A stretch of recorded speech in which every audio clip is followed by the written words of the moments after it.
say the dog's not in the backyard, you just show the positive, which is the negation of that the backyard is empty. Yes.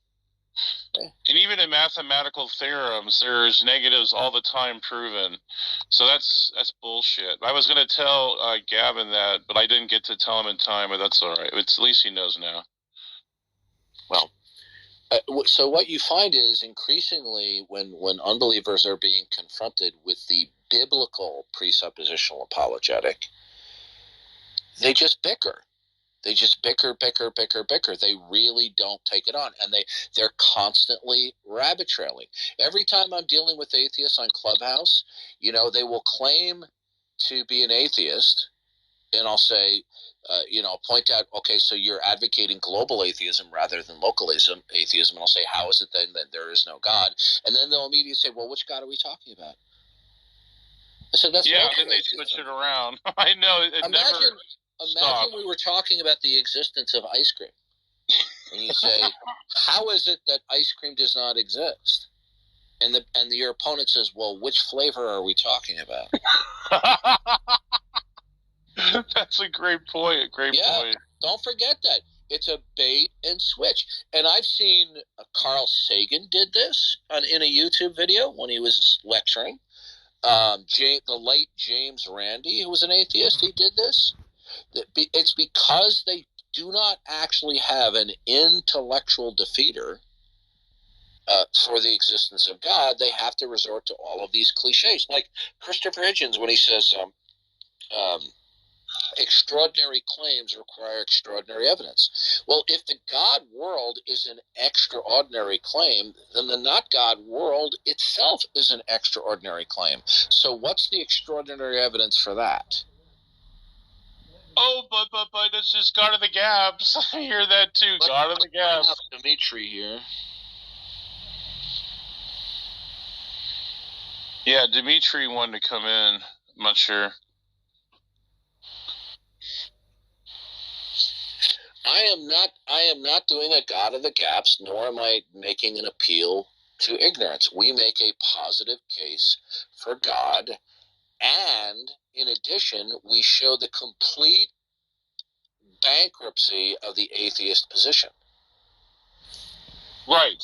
Yes. And see, that's where I'm glad I'm seeing this now, kind of, because I was misled with this other viewpoint of evidentialism and all this other crap, and you have to sift through the bullshit with the atheists, and you put yourself in their world, and I just don't think you should do that. There's nothing wrong with evidences. Read the short book. It's in the Van Til folder. I went to trouble to find a rare copy of this book, right? And I scanned the book myself, right? It's called Van Til and the Use of Evidences, and it presents in a very short paperback book Van Til's attitude and position on the use of evidences, and he's not against the use of evidences. There are various evidential formalizations that can be refitted to be expressed in a truly biblical or biblical presuppositional way, right? Where we don't cater to unbelievers' false beliefs. What would you like to say, Demetrius? Oh, yes, how you doing? I wanted to ask,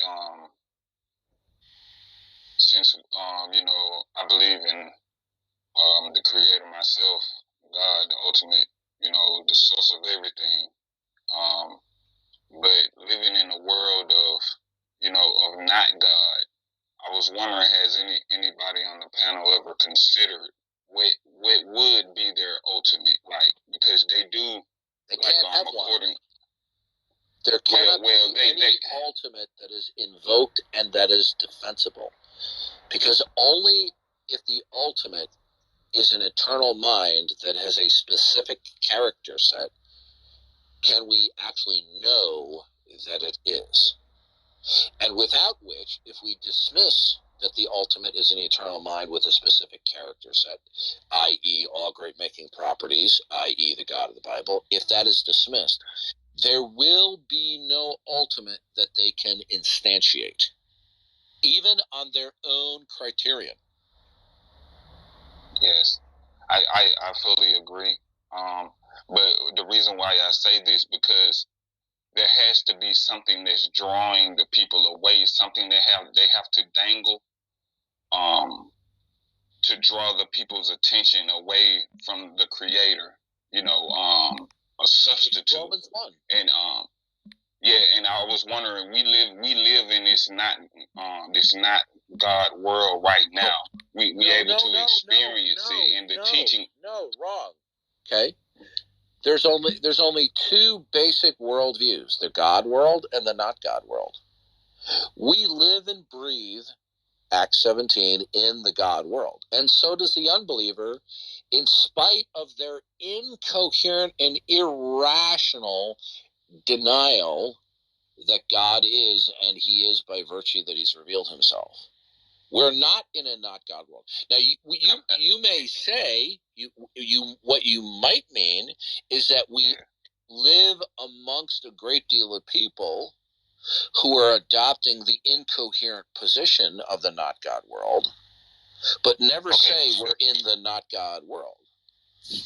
Could we say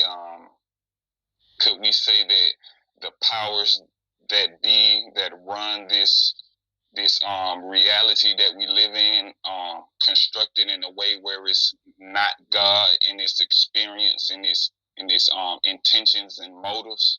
The way that I would express it, that is most faithful to the Bible, is to say, other than acknowledging the God, and that's how Scripture puts it in the Greek, the true God, right?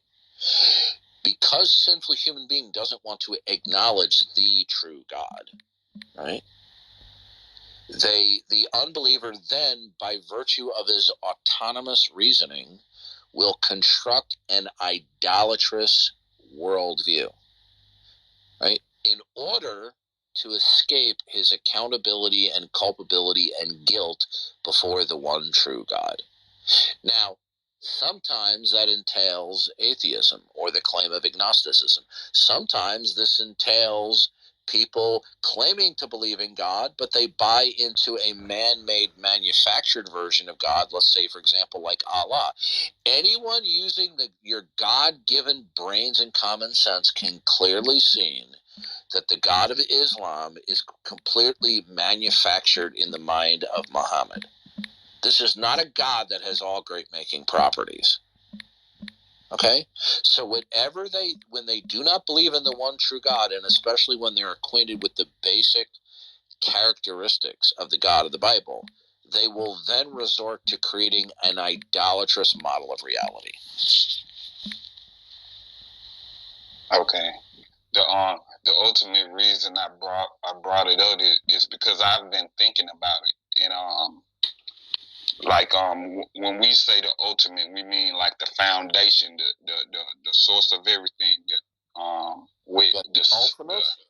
The ultimate is that which is the ground of all existence, from which everything derives and depends, right? And that which is ultimate itself is without beginning and is unconditionally non-derivative and non-dependent. And in order to be ultimate, everything that is not the ultimate must derive and depend upon the ultimate. I wanted to say, according to science, there is such a thing, and I don't even think they realize it, but it's gravity, because when you look into gravity, it's said to have formed the universe. No, that is incorrect. Okay, gravity is not ultimate. Gravity may gravity may be a regularity, right? But it is not ultimate. And in fact, even unbelieving scientists like Leonard Susskind will say physics may very well operate quite differently in different parts of the universe that we are unacquainted with. So gravity is simply one of the main regularities that most people are accustomed to. Okay, but gravity is not ultimate. It's just simply a regularity. Okay, what do you think of when people speak of the cyclical nature of things? like it seems to be systematic, and they try to say that it's spontaneous, but I would argue that a system is intelligent. It has to be a purpose created within that system to make it function. Well, they're in no business to make any declarations about the world when they invoke facts or propositions without reference to the necessity of God. Okay? Because if everything in our world, both big and small, wide and short, is not the product of the eternal mind and redemptive plan of God, then there is no identifiable or defensible reason why anything is. But you see, the unbelievers think, oh, contraire. They think because they have predictive success, because we can make cell phones and we can put men on the moon, okay, and we can split an atom, and that we have continued success in technology and predicting success, that means that they're able to explain this world. These are people that are very shallow in their understanding, because in science, there are things like what we call realism versus instrumentalism. Whereas instrumentalism says, well, it doesn't matter whether these theories are correct or not, even though they give us predictive capability. All that matters is that we have apparent utility. But whereas the realist says, oh no, it matters whether these theories are true or not. So the foolish do is they think philosophically because they have predictive success, therefore it necessitates that their belief about it is true. Let me put it this way. What if it was the case that a couple of thousand years ago, the gods who manipulated the world around us, and I'm not saying I believe this, I'm using this as an illustration. What if it was the case several thousand years ago, the gods were thoroughly disgusted with mankind's bad attitude toward the gods, and they decided, you know what, we're just going to hide ourselves from humanity and get them to believe that the world just operates on purely materialistic, naturalistic grounds without our power and influence. Okay? Now, can they refute that? No, they can't. Right? So the fact that we have predictive capability is no guarantee that the laws are real. So the bottom line is this: since they reject God, they want to believe that the laws of nature simply exist without reference to the necessity of deriving from God. So God himself would not be the ultimate who institutes and secures the laws of nature. It would not be God who makes the laws of nature real, but they nonetheless believe the laws of nature real. Say, good, what makes them real? And you know what? They have no answer. And you want to know what they say? And you're going to laugh. They say this every time. They'll go, reality. Whenever you hear an unbeliever say that it is reality that is instituting or imposing regularities or laws of nature, you know right away they don't have the foggiest idea of what they're talking about. Because reality is simply an abstraction. It is a mental collectivizing of all real things. So what they're actually saying then is the set of all real concrete things dictates what each individual discrete thing does. Well, where'd they get that from? So when they invoke laws of nature, they have no metaphysical basis to ground it. They're invoking laws of nature in violation of their own criterion of belief. Spot on, except for T-Jump. Well, this is what unbelievers do. Like Michael, the dumb Canadian atheist, Jeff Trimble, and others. They will just say reality, and they don't realize how a colossally inept answer this is. So, by the way, do we have any unbelievers that would like to come up and defend the viability of your unbelief or your skepticism? Right?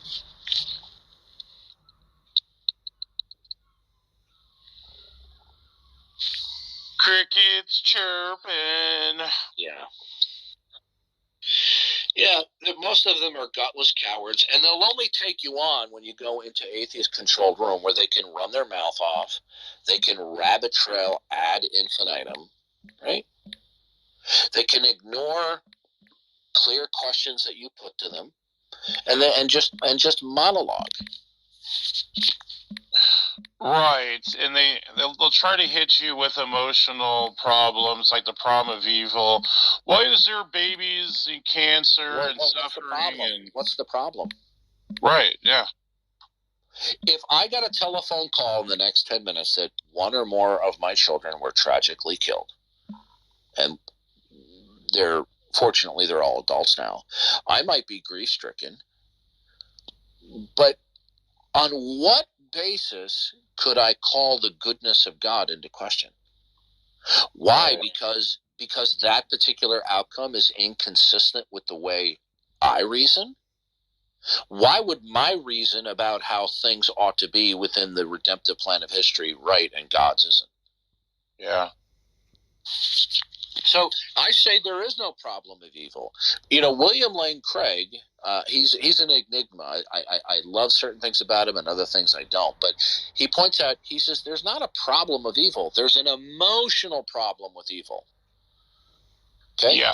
These people have an emotional problem because they reason that if they were God, they wouldn't allow the depth and extent of whatever human suffering there is in their so-called plan of human history.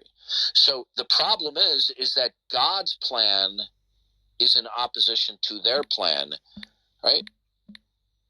Right. And I was just say that there is no one that's entitled anything. And this is like the atheists, they assume that they're entitled a particular amount of time of life or whatever. Mm-hmm. Or they'll go, well, a benevolent God wouldn't allow babies to die from cancer. Well, where'd you get that from?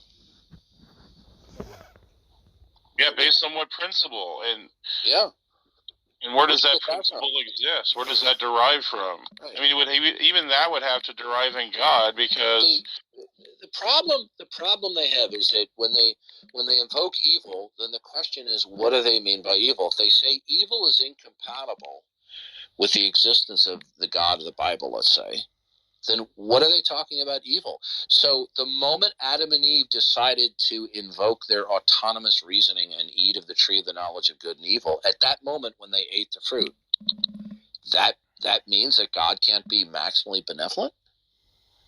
But you see, that's not what they're talking about. What they're talking about is evil, is physical death, the cessation of life, and certain degrees of suffering, because they're certainly not going to say all degrees of suffering are bad, because when you have moments of pain, this acts as a signal, like a light on your dashboard, to make a corrective course. Okay? So you don't injure yourself. People who have leprosy damage different parts of their body, their fingers, their limbs, because they lose the sensation of pain to make a corrective course. Okay? Right. So unless they're going to say that the entire spectrum of pain is bad, they're then going to have to say that only excruciating pain or certain degrees of pain is incompatible with God being benevolent. Well, good. Based upon what? Now, in the God of the Bible, initially, he didn't institute it so that there were going to be higher degrees of pain. But because of the fall of man, this is the temporal judgment that God has provided. But you see, they just think that, they're so short-sighted because they refuse to recognize that God has an overall redemptive plan, and he is allowing certain distasteful things to happen as a constant motivator and a reminder not to love this present world and to seek to be right with the true God, because one day you're going to die and you're going to stand in judgment before him. Okay, like for example, the horrors that are going on in Ukraine right now. Yeah. People fractured. Yeah. Well, how could God allow that? Well, let's go back to the Gospels when people came to them. They said, "Did you hear? Did you hear about?" And I may am misciting this, so please forgive me if I do. But where they came to Jesus and they said about the people who Pilate had killed. Pilate killed a bunch of people, right? They said, "Did you hear about that?" And Jesus responded to them, yeah. And he says, you hear about the tower, the Tower of Siloam that fell on people? Luke And Jesus 13. says, Yep. yeah. And he says, unless you repent, you're going to perish too. Yes. The point is, God allows certain very distasteful things to happen in the course of human history, regularly and periodic, because he has a plan for it. It's a constant reminder to motivate people not to love this world and to turn to him and love God and repent so you can be saved after you die. But you see, the unbeliever completely scoffs that God has a redemptive plan of history. They think this is the final stage of creation, which it is not. This is an intermediate stage whereby God has, in order to arrive at the best of all possible worlds, we have to pass through this world if the agents that God creates rebel against him. Okay? But you see, they don't care about God's redemptive plan. All they care about is what they think their plan should be. The bottom line is they have no philosophical objection to make against God. All they have are complaints that what is happening is not according to what they would plan. Yes, spot on. That's well said. It says if whoever loves the world is an enmity with God. An enmity with God means an enemy of God, and everything that is in the world is destructive. And if people align with it, then you're going to be, I would say, heading for hell. This is to be bluntly about it. So I agree everything you just said there. That's I think that fits really well. But good to see you, Jeffrey, and also the other Jeff. Okay, so Jeff, God doesn't exist because? We've already had this conversation. I'm an agnostic. Okay, well, we've already had this discussion, and I completely dismantled that you can suspend judgment about God. Now, did you have a rebuttal to my dismantling of that? Yeah, it doesn't make sense. Okay, that's not a rebuttal. You're an educated man. You're a physician, right? Damn, dude, you're angry tonight. Yeah, I just... No, I'm not angry. No, not at all. I asked, okay. Hey, listen. See, notice the deflection here. I talk this way all the time. Okay? Ask praise. Yeah. No, okay? See, what you're doing is you're deflecting. Okay? Do you have a rebuttal to the analysis that I gave that it is impossible to suspend judgment about God? Do you have a rebuttal?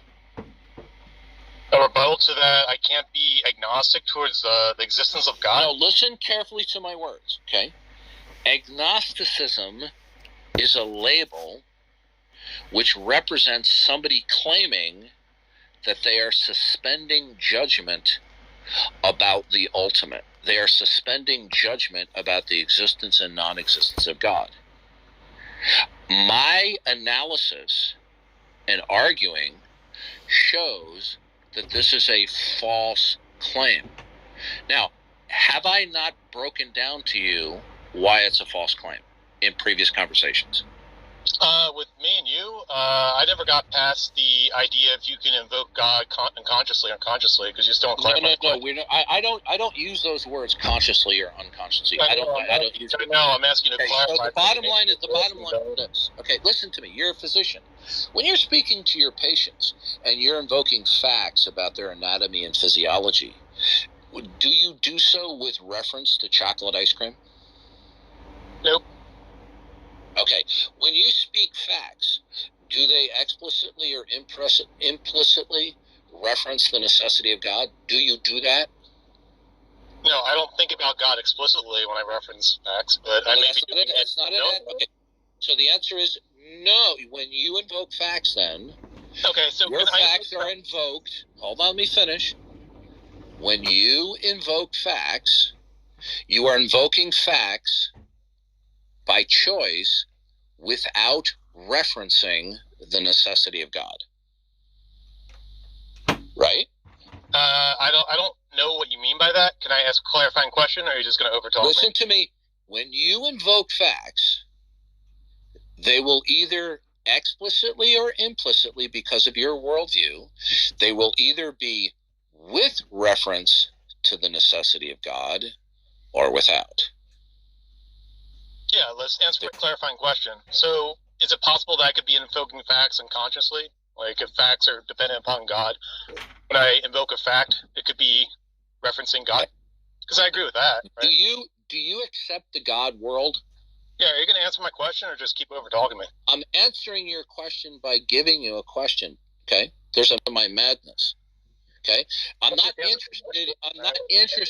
interested in the terminology of conscious or unconscious.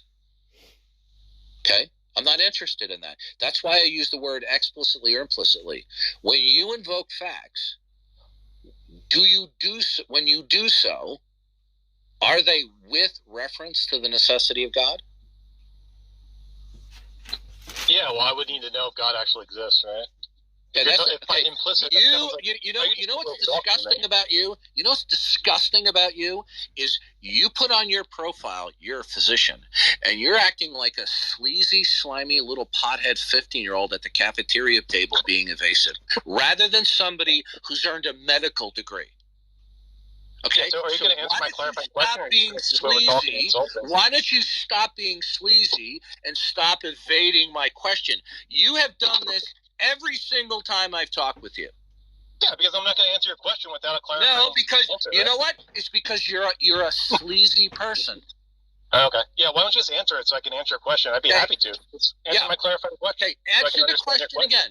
When you invoke facts, do you do so explicitly or implicitly with reference to the necessity of God? It's a simple question. And somebody who's a medical doctor should have the education and okay, you know what? Hit the road, scumbag. Get out of here, you piece of garbage. You see, this is what we're dealing with. It doesn't matter whether you're a hamburger flipper or you're a ditch digger, a garbage collector, or you have a medical degree. Okay?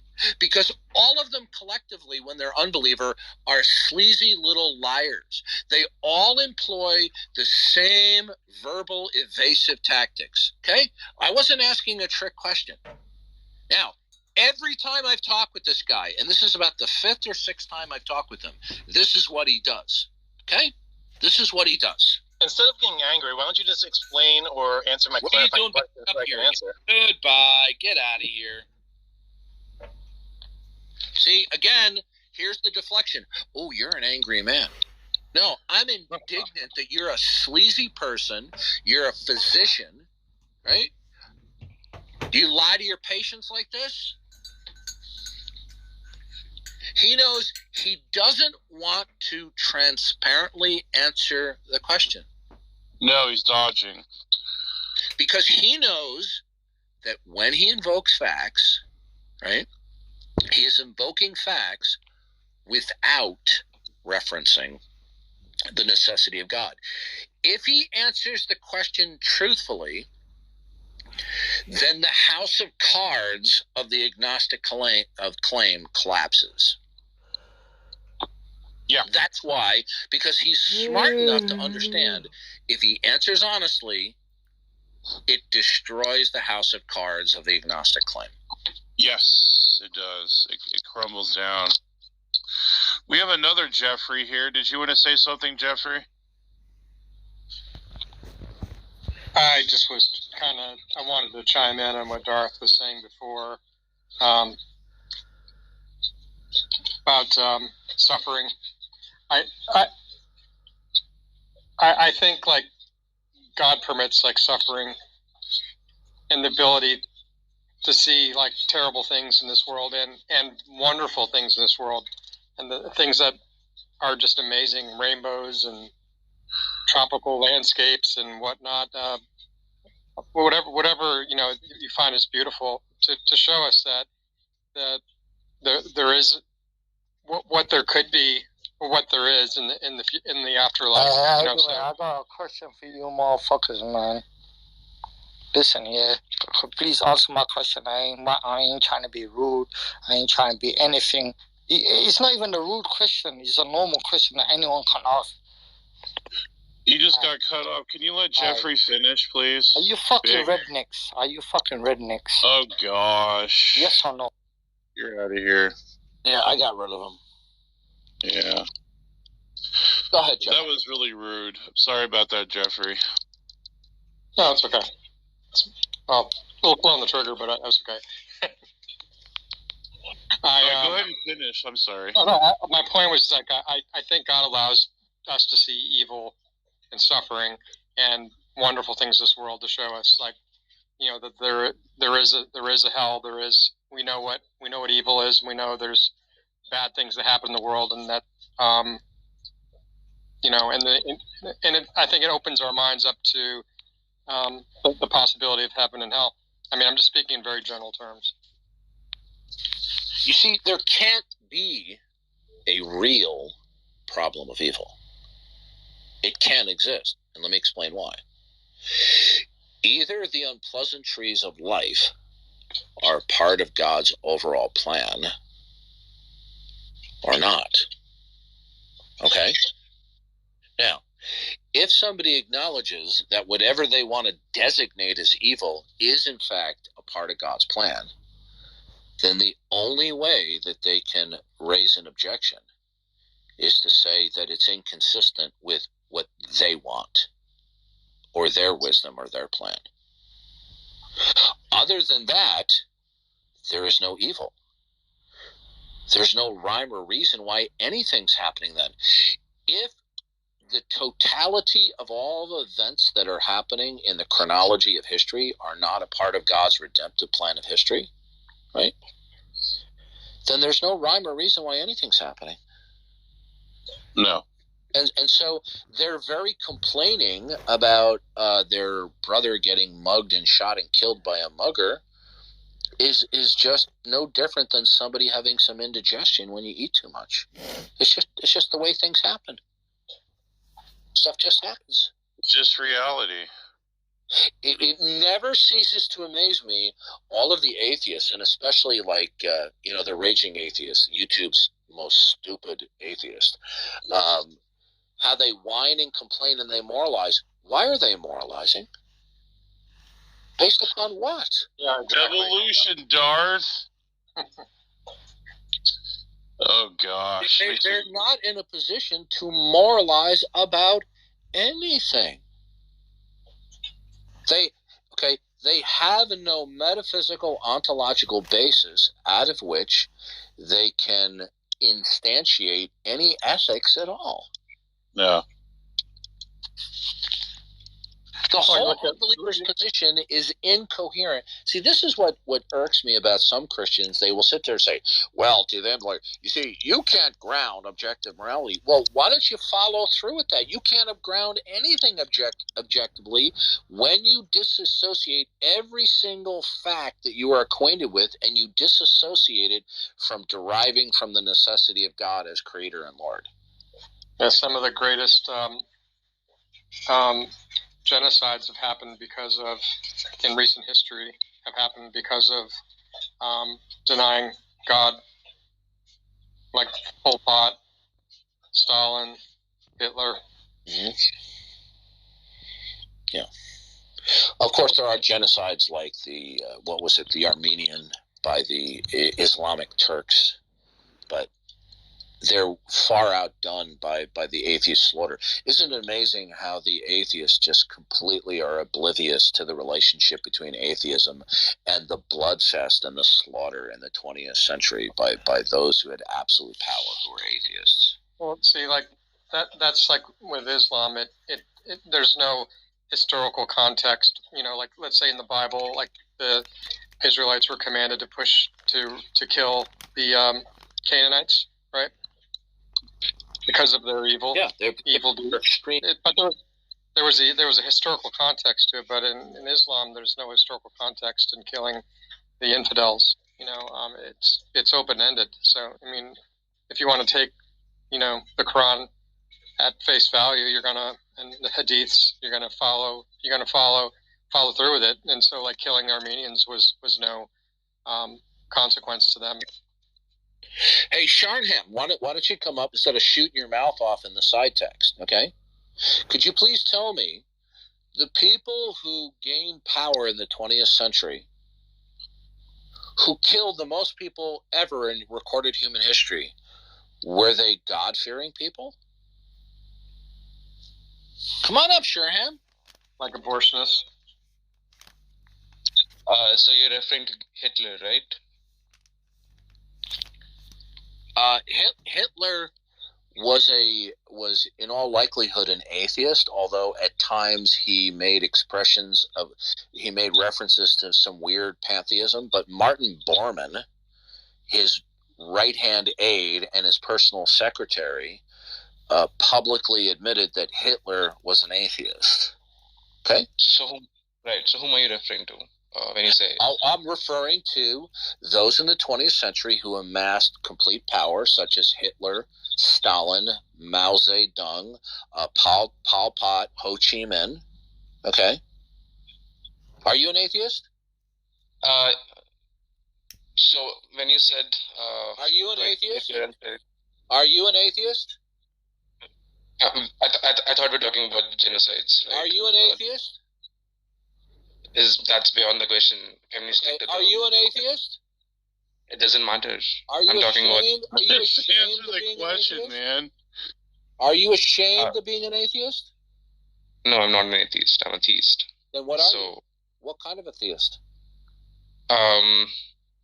Is that relevant to the topic, which is the genocides? Yes, it is, because whatever facts that you invoke, okay, it will be related and derivative from a worldview in terms of which God you believe in. So it is relevant. So for that, we have to admit that the genocides were religiously motivated. We can get back to that momentarily. I just want to know what flavor of a theist you are. Okay. More like a deist. I want to know the ultimate metaphysical context. Just answered. I just answered. May hold on a second. Hold on a second. I just want to know what ultimate metaphysical context that you're speaking from. Okay, so what kind of a theist are you? Deistic. Oh, okay. So do you know what the definition of deism is? Yes. What is it? I mean, I know what it is, so why are you doubting that I don't know what it is? Because I want to see if you know. Interesting. So in the English dictionary, what is the difference between a deist and a theist? Do you know? I mean, if you don't know, that's not a problem. The only difference I know is that in deism, it's the universe that is considered as Say that again? It's about the creator in deism, and in theism it's about deism is the belief that there is a creator God who does not intervene providentially nor engage in revelation. Okay? Now, if you believe in God but you're not a deist, then you should classify yourself as a theist, but then that's going to require specificity. But you see, when you claim to be a deist, now, under the definition of deism that I gave you, are you still a deist? Yes, but I'm not here to discuss my beliefs. Now, here's the problem. Here's the problem. Okay? Deism is about as worthless as atheism because there's no God to invoke. And what I mean by that is this. When you invoke God in deism, there's no God to invoke because that God has not constructed this world to engage in revelation to reveal himself. Okay. So therefore, when you make commentaries about what is, what can be and cannot be from a deist perspective, you're in the same metaphysical quagmire as an atheist. There is no ultimate identifiable rhyme or reason why anything is, can be, or cannot be. Okay. So can we go back to the genocides which you mentioned? Sure. Okay. Yeah. So you were claiming that atheists are behind most of these genocides, right? In the 20th century, the people who racked up the greatest murderous body count in human history were all atheists. So when you say 20th century, why are we specifying the century? Because in the course of recorded human history, The greatest slaughter of human beings took place in the 20th century. Okay, are you referring to the Holocaust? I am referring to Hitler's atheistic reign, Stalin's atheistic reign, Mao Zedong's atheistic reign, Pol Pot's atheistic reign, Ho Chi Minh's atheistic reign, and there are several other individuals that we could also include. So their disbelief in God had to do with the genocide. Like, what did it have to do with the genocide? Their indiscriminate killing, okay, of human beings. They weren't killing other human beings because they were evil. They weren't killing these people because these people were a danger to their safety and being attacked. They killed these people in order to accumulate power or property. And they did so because they did not believe that God was looking over their shoulders. So everything that you just said, does this not apply to all the religiously motivated killings that have happened in the previous centuries? Does it apply? No, and here's why, okay?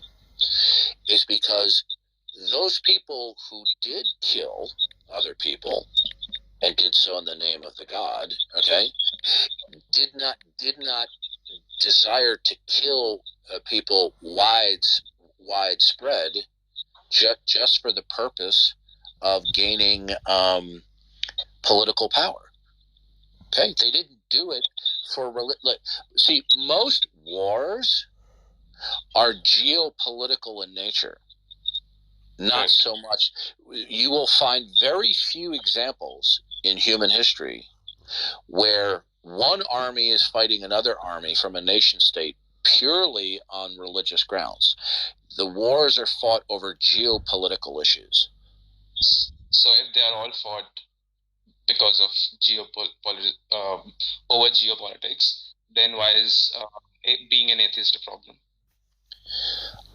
Because the atheists went about killing people, right? Because the people were not submitting. It wasn't merely geopolitical, but it did involve that. But these people were slaughtered because they were not bowing down to the state, which is the god of atheism. So, for example, when the United States pulled out of South Vietnam, the atheistic communists invaded and slaughtered 1.5 million people. Okay? So there was no need for them to slaughter 1.5 million people to take over the country. So why did they do it? Right. And taking your example of the 20th century, you said Hitler and Stalin, right? So did they kill anybody because of their atheist belief? Yeah, they believed. Hitler and Stalin staunchly believed in evolution and survival of the fittest.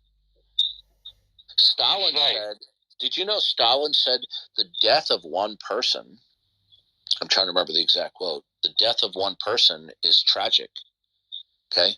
Whereas the death of thousands is just a statistic. Okay? But that still doesn't answer. These were bloodthirsty killers. Okay? Sure. But as you said, initially you said that most violence is based on geopolitics. But then you said it's not just geopolitics.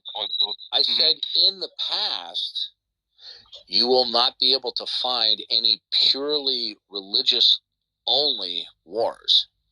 Okay? It's very difficult to find examples of that. Now, when it came to the mass murderers of the 20th century, they didn't just kill people merely because they were atheists. But because they were atheists, they decided that they would kill these people because these people were a hindrance to what they were trying to achieve through the state, either within their own country or in other countries as well. Hitler decided that he was going to wipe out other people groups, both within his country's bounds and outside of them, because they were inferior, because he believed in evolution. Okay, and because he was an atheist. Same thing with Stalin. So just to confirm, Hitler's motivation behind killing people came, according to you, originated from atheistic beliefs, but not geopolitics. Yeah, and his belief in evolution. He was a staunch believer in Darwin's theory of evolution, the survival of the fittest. Even Darwin, are you familiar with Darwin's book? Yes. Okay, do you know what the full title of it is? It's about evolution, right? I don't remember the title. Yeah, it's called The Origin of the Species, and it has an alternative title. Okay, and it talks about the I'm trying to remember exactly, quote me, and the survival of the favored races. Okay, Darwin thought that the whites were the superior evolutionary race, and that they were eventually going to wipe out all the non-whites around the world. Okay, so that's why the title of the book in the alternative title has to do with the favored races, the preservation of the favored races. And when people like Stalin and Hitler and Mao Zedong, all atheists, and all of them were evolutionists. Okay? Right. And when we talk about when you said that there were no purely religious-based killings, so do you mean only the 20th century? I didn't say there wasn't any. I said that very few nation-state wars in human history have been fought simply on religious grounds. They're fought predominantly on geopolitical grounds. Okay? But when we come to the 20th century, okay, these wars occurred in part due to geopolitics, but also because of their metaphysical belief that there's no God and evolution. Did you know that Mao Zedong was prepared to wipe out half the population of China in order to achieve control of atheistic communism? Do you know how many people he killed in China? I don't. So you have no idea how many people Mao Zedong killed. I mean, I haven't read about it. How many people do you think he killed? I have absolutely no idea. So. Okay, and you're objecting to my characterization of what went on by these atheistic despots in the 20th century? The conservative estimate is that he killed, through direct or indirect means, at least 65 million people.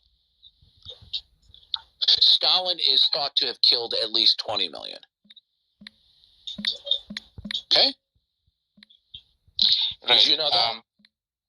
No, I did not. Did you know when Stalin, his son, was captured in the war with the Germans? His son, right? Now, the Germans offered to trade Stalin's son for some other high-ranking officials that the Russians had captured. What do you think Stalin did? He said, nope. That's the kind of guy he was. He wouldn't even save his own son. Right. So when we talk about geopolitics and there was an involvement, which you said is just it's not a predominant character. It's not a predominant reason, but there is an involvement of religion. Hitler didn't slaughter all of the people within the confines of Germany for geopolitical reasons. He did so for metaphysical and evolutionary. I get that. Right. So if we talk about the Mao Zedong killed 65 million people, not for geopolitics.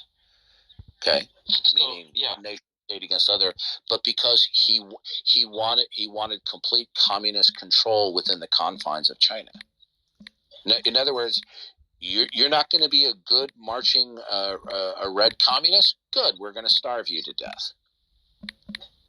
So 65 million people were killed by direct or indirect means by Mao Zedong because they didn't want to become good red communists. And communism is atheism, my friend. So How old are you? I have a question. Can I ask the question and I'll answer your question? Yeah, you can. I'm just curious how old you are because you seem to be very unaware of many details dealing with the wars in the 20th century. I mean, I know about a few wars. I don't know about all the wars. I also know about the topic that I had to talk about was the European colonization of the Americas and the Christianization that was involved there. So, what is your opinion on the forced conversions as well as the killings that were carried out during the European colonization of the Well, I don't like it when people are killed, but the colonization of certain countries did more good than it did harm. I'm not justifying killing people. But, hey, listen, I have a client who came from India, right? And I asked him, and he's a professional, a highly educated man. I said, what do you think of the British colonization of India? And I said, do you have resentment against? He goes, absolutely not. He says, the colonization did vastly more good to India than it did harm. But that wasn't my question. My question was about the Christianization in the Americas and the killings that were carried out there. So those were in the name of Christianity, in the name of religion, right? You're generalizing. I don't know what you're referring to. I'm not generalizing. I'm just talking about the specific incidents that have happened in the past. You're generalizing. What specific instance are you talking about? Are you talking about when certain American troops fought against Indians?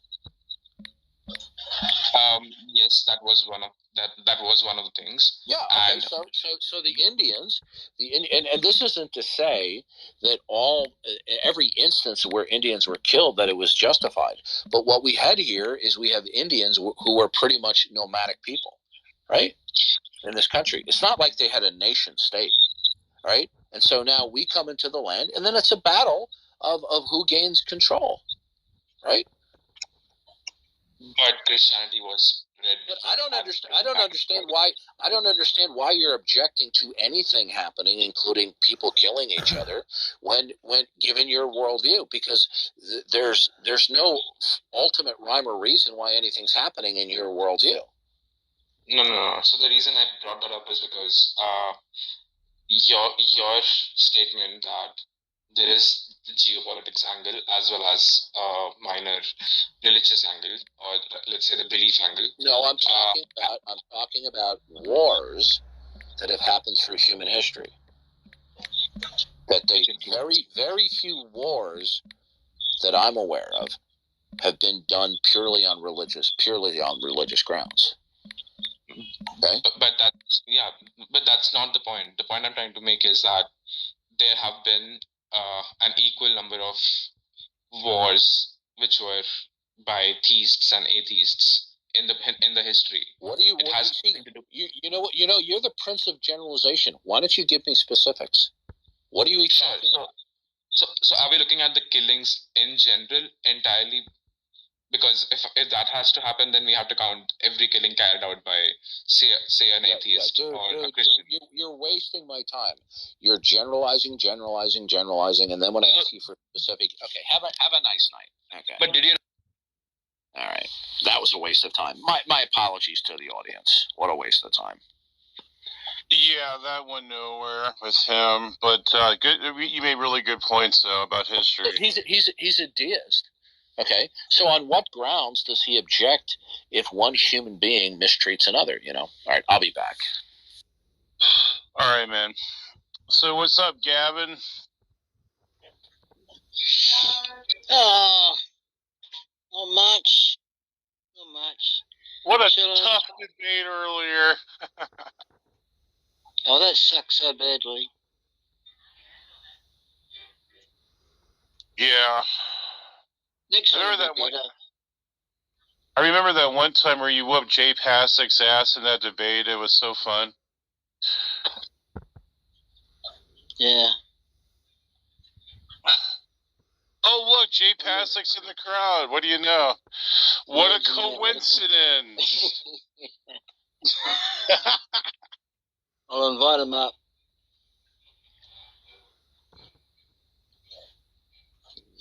Come on, Jay. God does not exist because... Are you guys getting in on that? Yeah, we want to know why God does not exist. You want to know, you want a demonstration of how the proposition is necessarily true, or do you want my justification for why I believe the proposition to be more likely true? I want to know from you, God does not exist because, And your explanation. I'm asking you, do you want me to demonstrate the truth of the proposition outside of my own personal mental state, or do you want my justification for why I believe that proposition to more likely be true? You must drive your wife and your work colleagues nuts when they ask you a question, because you shoot a question straight back, right? Gavin, So you might God want to does get... not exist because... I just asked you for clarification on that. No, I don't think so. You do understand that propositionally you can assess a proposition whether or not it's true or false. That's what you're asking for. You're asking for the assessment of whether or not the proposition is necessarily true. Regardless, if you're asking me if I believe the proposition to be true, that goes to my mental state of believing that proposition to be more likely true. Then it's antithesis, which would be that a God or gods do exist. If atheism and theism are atheism being the proposition of God or gods do exist, and then you have the proposition of God or gods do not exist, that being the atheism is that proposition, and why I hold to the second rather than the former, or rather to the latter rather than the former, then that goes to my mental state, not necessarily whether I can demonstrate that proposition to be necessarily true. I'm not asking you to demonstrate. I'm not asking you to demonstrate whether God exists or not. I'm asking you, because you're an atheist, for your explanation. God does not exist because. And You're asking about then you're asking me for my attitude towards the proposition of whether or not I can believe God or gods to exist, correct? Hold on. No, I'm asking you to give an explanation for why you don't think God exists. God based on my psychological state, or based on the proposition as a whole? Obviously, Take the over. I'm getting a migraine. So a belief is an attitude. A belief is described as an attitude towards a proposition. So that's based on that's based on whether or not I can believe that proposition to be true or not. Right? That's my mental state towards the given proposition. But if you want to look at it philosophically and look at that proposition as to whether or not we can demonstrate the validity or the veracity of that proposition, regardless of our mental states, that I can't do. Well, then your whole paradigm is irrelevant, because we can't test your mental state either. It's unfalsifiable, so it's useless. If you're presupposing that's mental state. Yeah, that is mental state. What else would it be? But you're saying we must presuppose God. Yeah. So that the whole basis of that is based on the mental state. Can you demonstrate to me right now? No.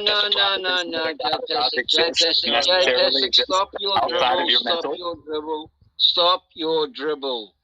I invited you to ask a question. God does not exist because. God does not exist because.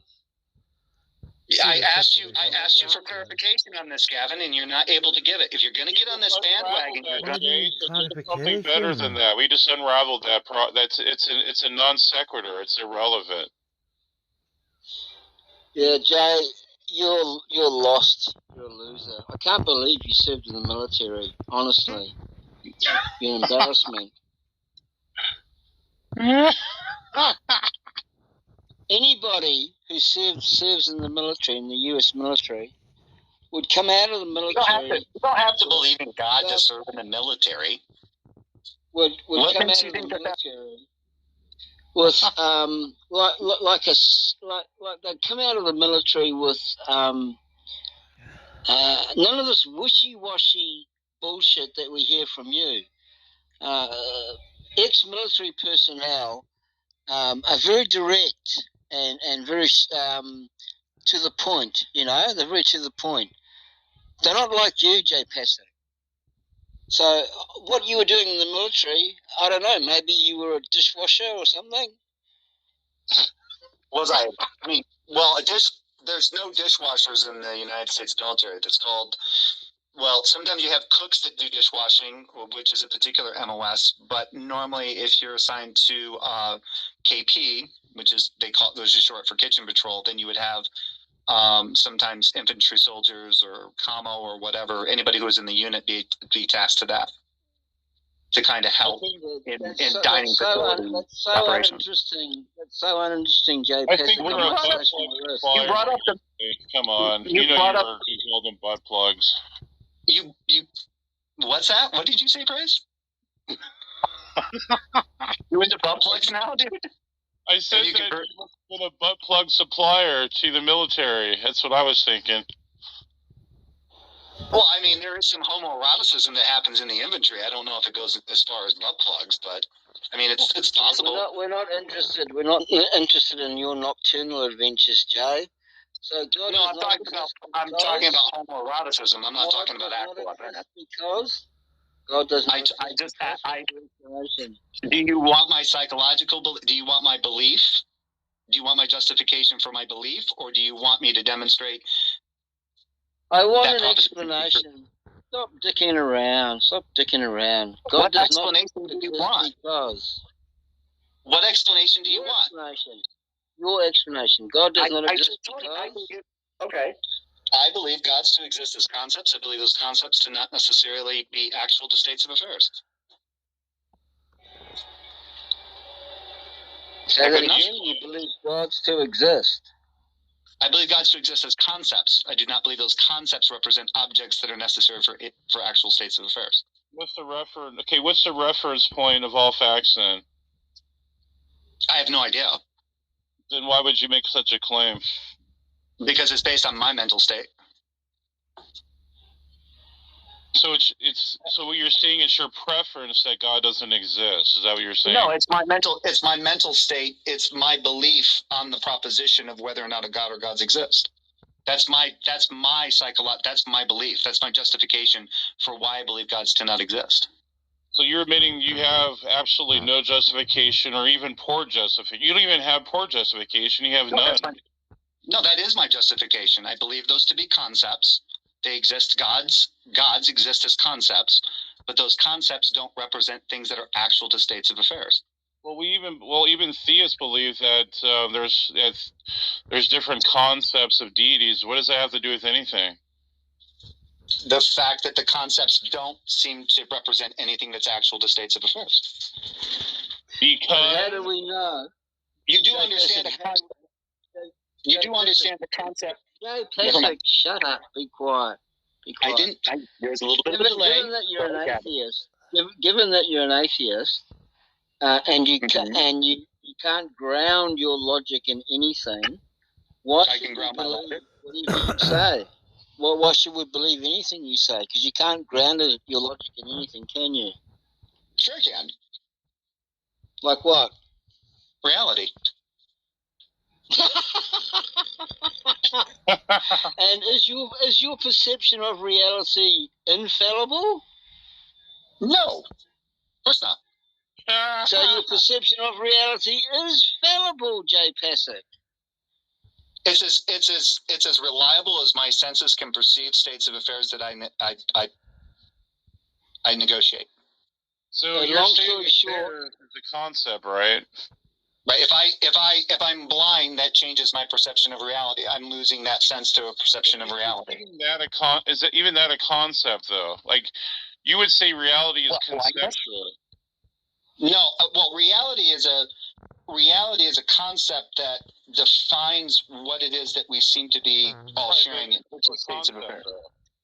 States of affairs. The things that are happening right now. The things that we seem to be sharing in perception. The concept what you ground your phenomenon. logic in, Jay Pesek, what you ground your logic in is your fallible interpretation of reality. Is that correct? Gavin, do you think that a baby has to know what a dog is to interact with a dog? Don't answer my question with a question. Okay? Just Why not? answer me with an answer. Your question Why is. not? I'll answer your Why question. Your question is malformed. No, I thought my question was actually quite good. So, Praise, And how tell do me you what's ground wrong with this question. Praise, tell me what's wrong with this question. So, Jay Passett, you ground your reasoning in your fallible interpretation of reality. Praise, is that a fair question? Yes. Yes. That was a statement, not a question. There was a question mark on the end of it. It didn't sound like there was a question mark at the end of that. It sounded like that you were saying that I was doing that. There was. Okay, what was the question again? Is that the case? Is that the case that you ground your reasoning in your fallible interpretation of reality? Is that true? I ground it in the reality that we all seem to share in the experience of. Seem to share? I grounded it in states of affairs. What do you mean by seem to share? Well, it basically allows that for sensory perception, since how we seem to be informed of the reality that we all seem to share in, that's informed by our senses. So senses are not always 100% reliable. Sometimes we can perceive something and we can't necessarily demonstrate it whether or not it's true or not, but we can come to certain conclusions based on our perceptions of certain things from the past. When we're born, fundamentally, we start to build these as we grow, as our experience in states of affairs continues on. When a baby starts crawling around the living room floor and starts interacting with the family dog, do they have to ground the existence of a dog with the knowledge that they know what a dog is in order to interact with that dog? Do they have to know the concept of a dog in order to interact with a dog? Because the object is an animal. The concept defines the animal as dog. Does a baby have to know the concept of dog in order to interact with dog? Jay Passek,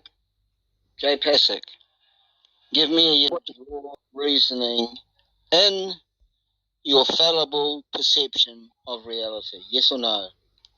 I ground it in reality based on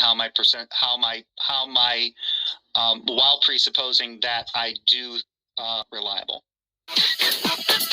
But you would agree with me that our senses can be infallible, right? Do you believe that your senses are infallible, and that's why you ground it on God?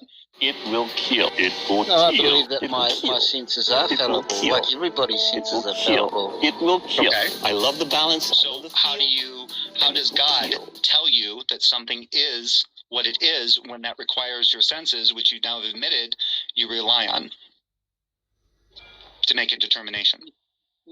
Because I have God as the independent, objective standard of what is true and what is false. But how did you ascertain that there's a God? Was that your senses, or was that something outside of your senses? How did I ascertain there was a God? You were just How did you come to the conclusion that there was a deity? What happened? Jay Passek, no. You're not steering this conversation, okay? You're not steering this conversation. I'm gonna take off. We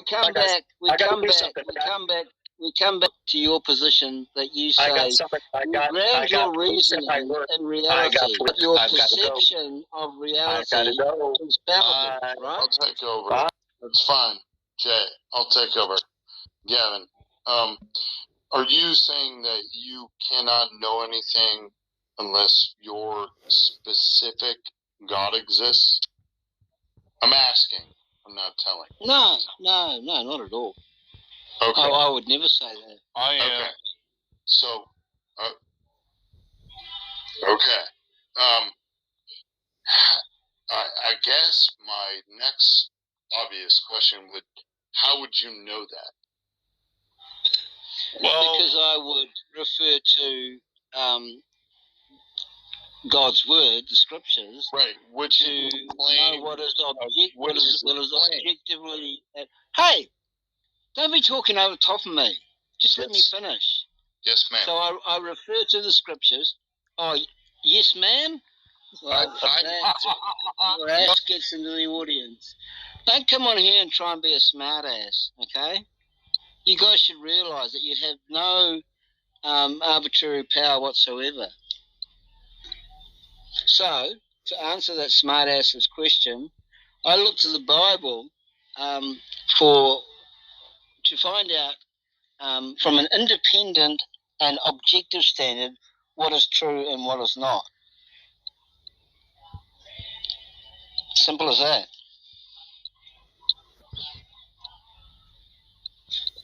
Well, I was going to answer, and before he acted like a douchebag, and I was about to say that God is self-revelatory through nature. He has revealed himself to everyone in nature, Psalms 97. I think there's another Psalms in there. I forget what it was. Psalms 19 maybe, but so if he's self-revelatory, then that we don't need. It's irrelevant whether we believe it or not because he's self-revelatory. Well, how do we verify he's self-revelatory? Well, we can do that through the preconditions of intelligibility through the laws of logic. It's called the transcendental argument for God. So he's the preconditions for all facts. All facts rely on him, and all facts are referenced to him. Or else you could not have any intelligibility at all. So there you go. There's the argument. Suck it, and you lose. In Isaiah chapter 1, God says, "Come now, let us reason together, says the Lord. Though your sins are like scarlet, they shall be as white as snow. Though they are red as crimson, they shall be like wool." So God doesn't say, "Come now, let us reason together," to robots. Do you understand? Yes, I understand. I didn't mean to insult you. That was not my point. I apologize.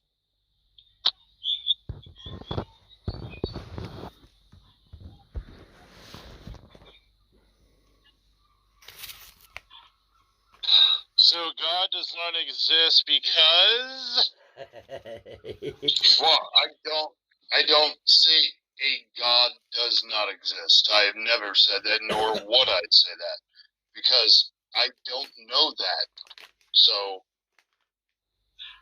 well, I would say you do know that. You just suppress it. Right. Yet that is a claim that you assume the burden of proof for. So, please demonstrate. I gave my evidence for that already. Please demonstrate I do know that. Mine. Because in nature, it's called natural revelation. Through nature, it's been revealed, and you reject it. Yeah, and say it's been revealed. That's a claim. Demonstrate it's been revealed. Demonstrate. Well, I don't need to prove it to a blind. It's like saying, what's the color to a blind person? I'm not saying demonstrate that it has. Proof only works in math and liquor. All right. I'm not asking for proof, nor would I ever. All I'm asking you is to demonstrate your truth claim. You are saying God exists. Demonstrate the claim that it is true. That's it. No, the claim. All facts reference God. The claim is that you know that God exists. That's the claim. Yeah. You know that God exists. I know God exists. You know Odin exists. You just suppress the truth. Where did you get that from? It's a category fallacy when you bring up other gods. No. Let me fit. What you like to do is invoke lesser deities that do not have the same grounding power as the God of the Bible. The God of the Bible has a max grounding power. He's ontologically maximal, ontologically perfect, and the prerequisite for all facts. Yahweh is a lesser deity. Can I talk over everyone too? Can I say something to this guy, please? One mic means that one person speaks at a time. I'd like to say one thing briefly, just to set the stage, and I just wanted to say that, as you know, continuing what you have learned and have become convinced of, because you know those from whom you learned it, and how from infancy you have known the Holy Scriptures, which are able to make you wise for salvation through faith in Jesus Christ. All Scripture is God-breathed and is useful for teaching, rebuking, correcting, and training in righteousness, so that the servant of God may be thoroughly equipped for every good work. Now, he was saying something like, where do we get this idea that other gods don't exist? I mean, where is he getting that from? He's pulling it right out of his bottom. I mean, that's just his claim. I've just read from Scripture. You know, give me a break. Sorry, what did you mean by you just read from Scripture? I read from the self-attesting word of the living God, but again, which you reject. Appeal to the same claim. Pardon? That's just an appeal to the same claim. It's begging the question. Where was he? Where was he appealing? What was he appealing to? His own imagination? No, I wasn't talking about him. He's gone. So Daniel, can you give me the reference? Daniel, can you give me the reference? What you read, please? Yeah, absolutely. I believe it. Okay, it's 2 Timothy, 2 Timothy, chapter 3. Yep. And it is verse 14. 2 Timothy 3, verse 14 through 17. Got it. Thank you. So I'm wondering what was that fallacy? I mean that appeal to God through transcendental, or what was that? Right. So that he asked us to give us an evidence that supports that God is natural revelation. Like he has, if there is natural revelation, then we can ground that in the preconditions for intelligibility. That there is nothing intelligible without reference to God. Yeah, I know he did that, but your answer, what did you call that theory, or that argument, that apology? The transcendental argument for God. There it is. Yeah, that's the one. Okay, so what you said, what I heard, anyhow, maybe I mistranslated. That's always possible. Was that everything, all facts refer to God, all truths refer to God, something like that. That everything basically speaks to the existence of God, and that's the revelation of God. Yes. Okay, and then when he questioned it, regardless of what he said, I was more interested in what you said, which was, how do I show it to a blind man? And I'm just trying to figure out what you mean, because you just referenced the fact that he can see all of existence, right? All these facts, and those are the things that tell you God exists. You're both looking at the same thing, but he's interpreting it different. What makes him blind? That we have an internal, or we are equipped to know God. So there's something inbuilt in all of us that we have reference or connection to God.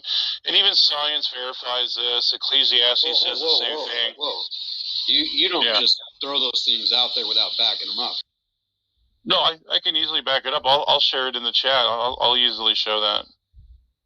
I mean, you can at least explain a little bit for us of how it is that science proves God. I mean, come on. So we all have an intuition. We call it like an inner awareness, or an intuition that God exists, and we have a connection, like there's something spiritual, and we have an understanding of God. Well, that's. I don't understand. I don't care. You're just making another claim. It's irrelevant. No, I'm giving you evidence of that. No, so you're asking a claim something that I happen to disagree with. What do you mean it's a claim? I'm giving you justification, evidence of that claim. What else do you want me to do? Okay, so I understand what you're trying to do, but what you end up doing is I ask you for evidence to the main claim, and then you give me a secondary claim in order to support it. But now I need evidence for the secondary claim.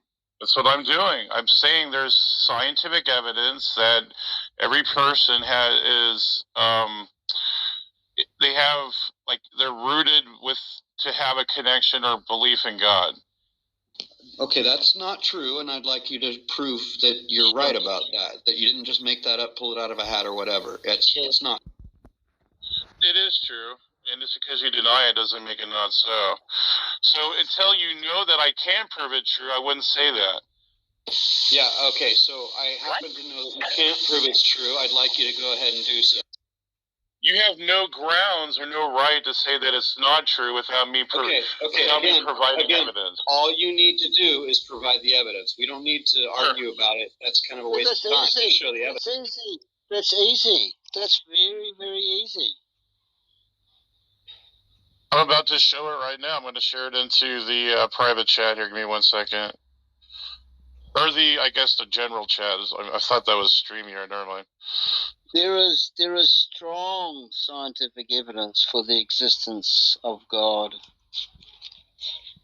Hardwired. We are all hardwired for God. That is an indisputable fact. Okay, what does that mean? What do you mean you're hardwired for God? Can you elaborate a little bit? It's again just a claim. Like I said, there's an intuition that we know God exists. Prove that. That is indisputable.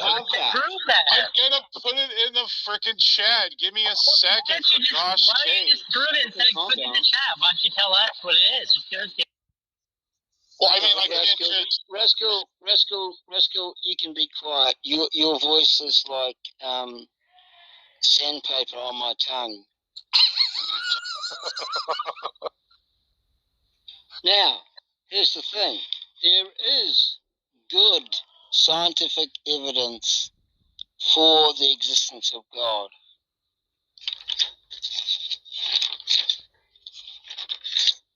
So, is there anyone in this chat room who would push back against the current scientific climate that has gone beyond the classical mechanical view of the universe and has integrated idealism into their worldview? Would anyone disagree with that? I don't even know what you just said. What are you talking about?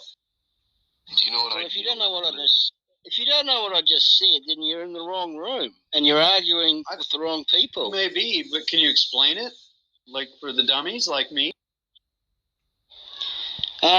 Okay.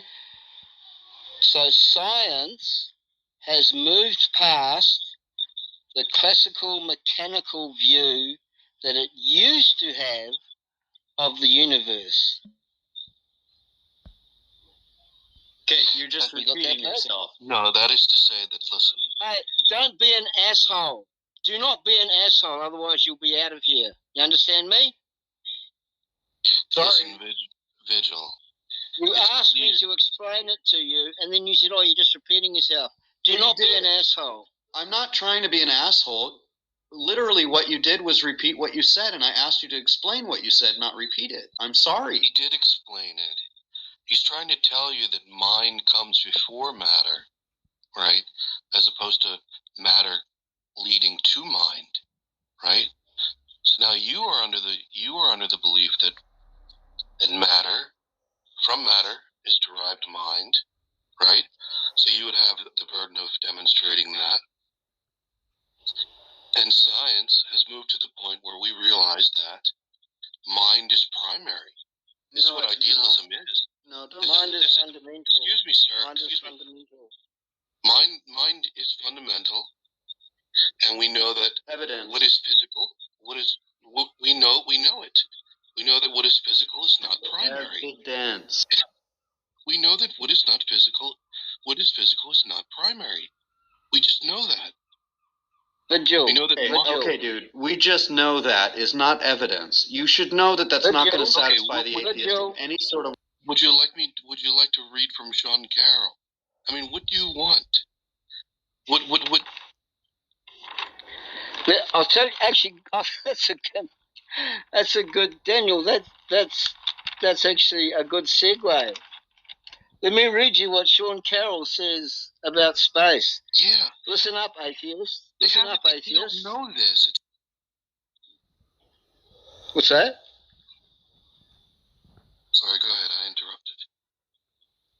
No, I was just saying, because the atheists are stuck back in the classical mechanical world of the universe, and they cannot bring themselves to integrate idealism into their view of the world. Yeah. But even their go-to non-religious guy, Sean Carroll, says this. He says space is obviously not fundamental, right? That black stuff out there, that planets, comets, moons, suns, galaxies floating, is not fundamental. Now, don't one atheist dare say to me, what do you mean by fundamental? Don't play the dumbass game.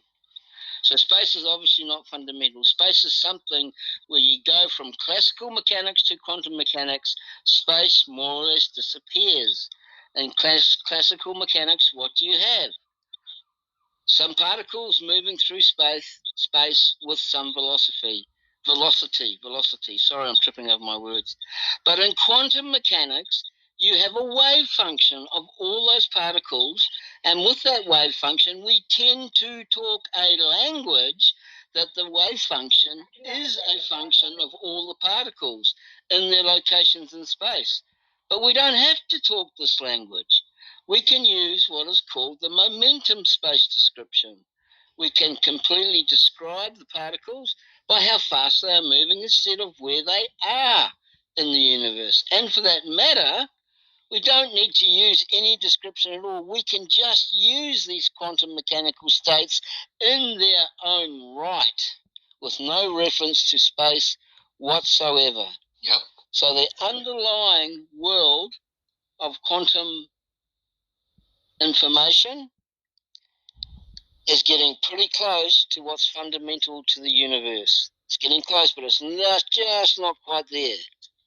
Because information requires a mind.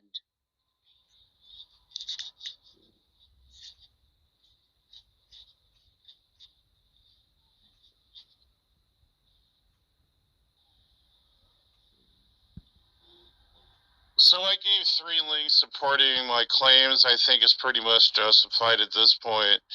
So, yes, we have an intuition that God exists, natural revelation. So therefore, it's outside of my opinion. That's objective, that all humans know that God exists. And you might suppress it, you might have been brainwashed, but that's besides the point. You still suppress it. And that's why you're going to be guilty before an all-righteous creator. Holy righteous creator.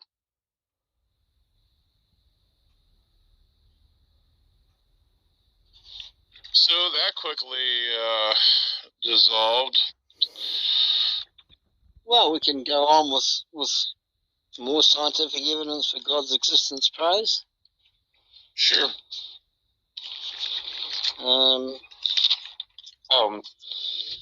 So, praise the links that you sent in the chat. So the professor in question is Bruce Hood, and there are like 4 or 5 articles, and in some of them, the phrases that are used are probably hardwired, and then he says almost all people. So, are you claiming everyone is hardwired based on his own words, where he uses the words probably and almost all? What do you mean? I'm sorry. What do you mean, like ontologically speaking, or is that what you're trying to ask?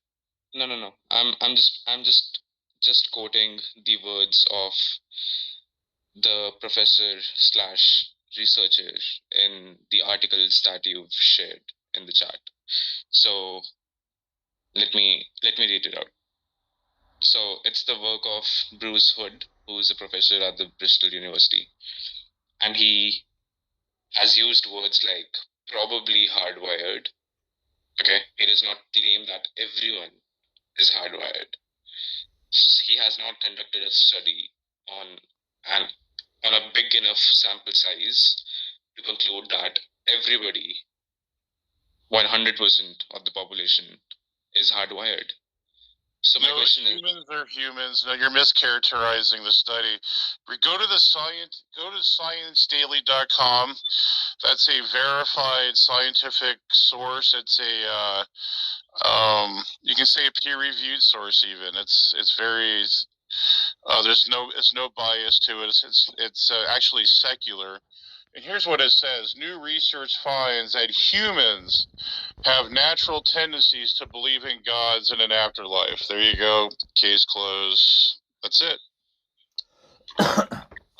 right. So they have a tendency, but what I'm trying to tell you is that it does not say anywhere that all humans have this tendency. All humans are hardwired in the same exact way. Yes, it does. That's exactly what it's saying. No, it doesn't. I can read it out. Natural tendencies. What is natural?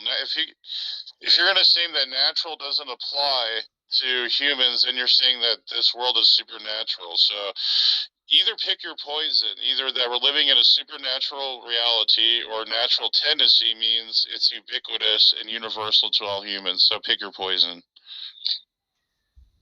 Right. What I'm trying to say, I'm literally just quoting it from the article that you shared. Okay. So no, I shared 3 of them, by the way. Sure, I'm referring to the first one, the Guardian. So it says that they have basically said there are 2 types of people in the world: those who believe in the supernatural and those who do not. But almost everyone entertains some form of irrational beliefs, even if they are not religious. So can you point out in this, whatever I just read out, where does it say that everybody is hardwired to believe in God? Well, I support it with the other 2 articles. So if you think that they're mischaracterizing it, please cross-reference with the other 2. I think that would be more advantageous for you. Okay. So my next question is, if you think that everybody is hardwired and God has made us that way, right? He has ensured that everybody is a believer, right? If this is true, then why were the divine revelations required?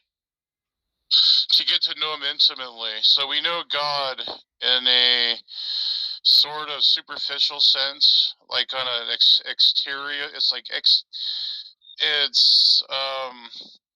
like skin. Like, it's hard to me to explain. Like, it's external. Like, it's an external understanding of God. But the Word of God is internal. It's intimate. We get an intimate understanding of God, and he personally reveals himself to us. So that's why we need the Word of God. So when you say he personally reveals himself to us, that would be a personal experience in our own minds, right? Yeah, it's intrinsic. So there's extrinsic. So we know God extrinsically through nature. Then intrinsically, it would be the only way we could know God intrinsically or internally is through the Word of God. Right. So we have an inclination to believe in God, and by the way, I do believe that this is true for some people. Okay, so I'm not refuting the claim that there is no inclination to believe in a higher power. What I'm trying to get at is, you say that everybody has been hardwired with this truth of God, but it's not complete because there is a revelation required.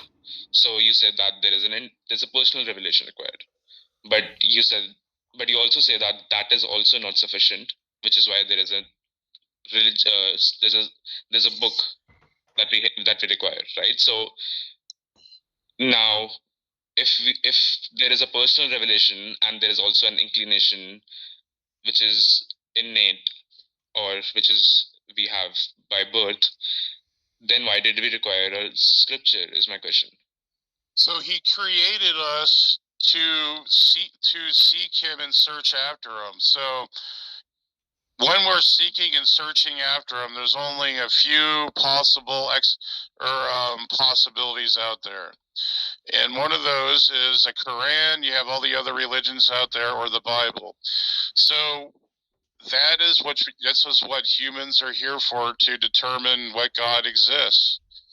So when we would say that is the Christian Bible, and the Bible, because it's the only historically complete book that's been verified, not only historically but scientifically, but also spiritually as well. I do believe that there's spiritual. I think that God has spiritual revelations of Himself, and through the Bible, disclosures of God. So, the truth is incomplete, which we have by birth, but yeah, and the personal revelation is also incomplete. So we cannot know God until we read the Bible. Is that what you're saying? No, what I'm saying is that we are incomplete at birth, but we all know we're going to search out for the Creator. That we know that there's something greater than us outside of us. Like we call Him God. It wouldn't be any other universe or anything like that. That has, He's moral governance. There's there's logical inference to Him. And so He is the source of all reality and source of all things, source of all facts, you can say. So what do we do from there? Well, that's just an extrinsic understanding of God. To get to know Him intimately, we need to find out His personal disclosure of Himself written in the Word of God. And that's through the Gospels of Jesus Christ. You get to know He is love, He's merciful, He's willing to forgive, and all humans have failed to meet the criteria of righteousness to go into heaven. So you can't work your way into heaven. You can't bribe your way into heaven. You can't woo God to heaven and say, "Well, look at me, I had all the houses and your popularity." That's not going to get you into heaven. It's just faith in Jesus Christ. That's it.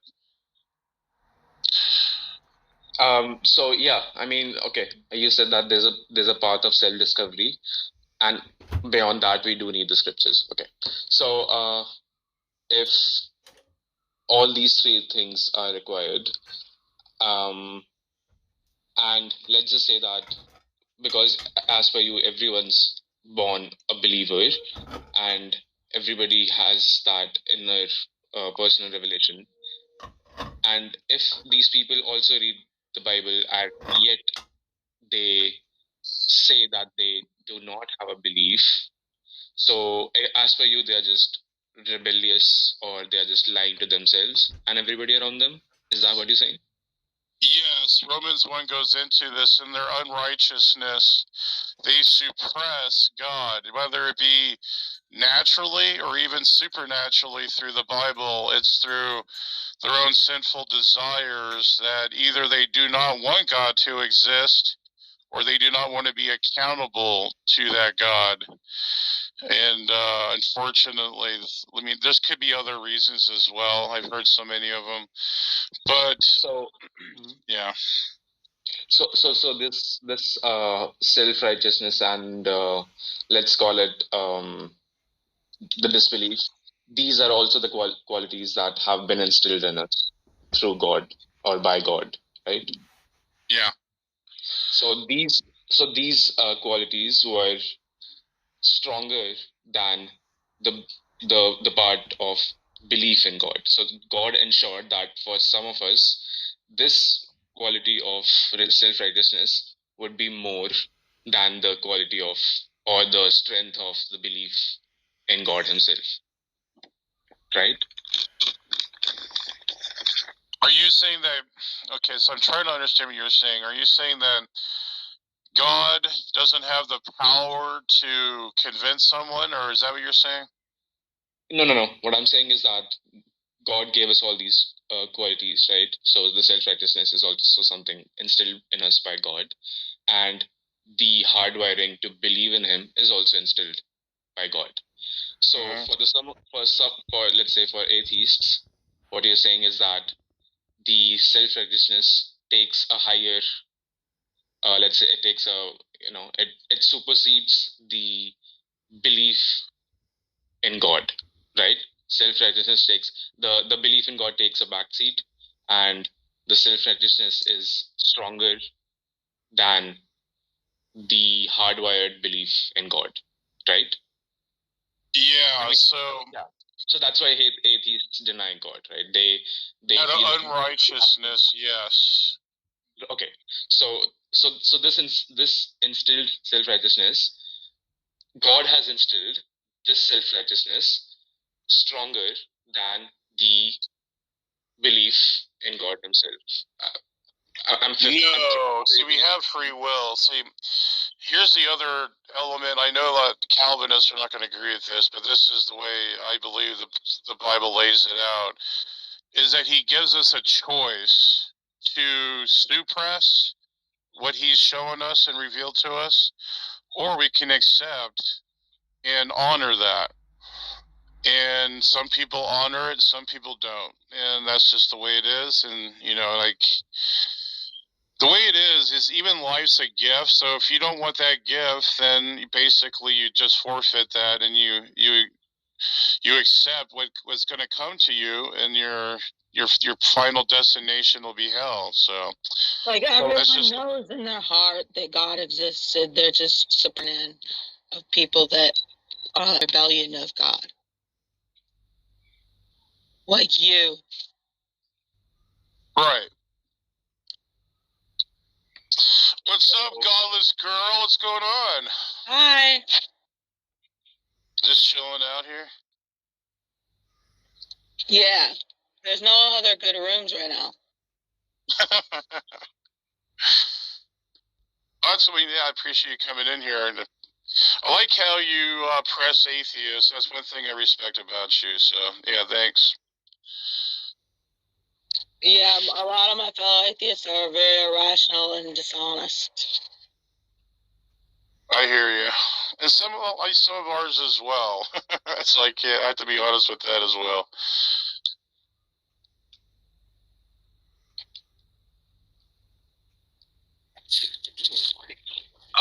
I do have another question. So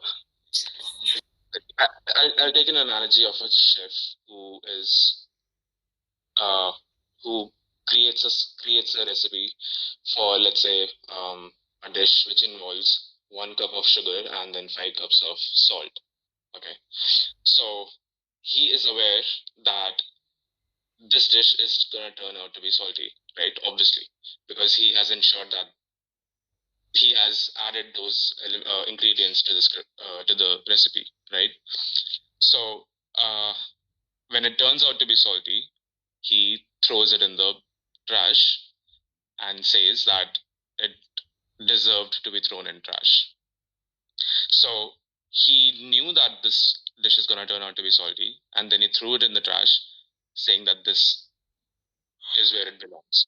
So in this analogy, the chef is God, and the dish is us humans, and the 1 cup of sugar is, say, belief, and okay, the dish is atheists.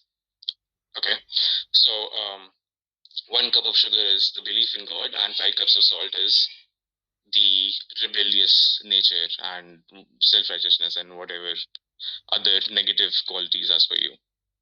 So if God was aware that these qualities would make us disbelieve in him, then why create us in the first place? So there's a reason for everything. Now, I do believe, like some of it we call a Molinist, that there's possible worlds. This is the only possible world where free agents can exist with the idea of salvation. So if there is no other possible world, then this is the only outcome that will take place. So, and like, I'm not sure if you were insinuating that because God knows something, therefore He determined it. That's called a modal scope fallacy. Just because God knows something beforehand. I mean, and here's another thing too. We don't even know. Like, see, God is out. The way I see it, He's a multi-dimensional being anyway. Like, we don't even, I think he could be simultaneously in the past, present, and future anyway. I don't even know what that means to God to foreknow something.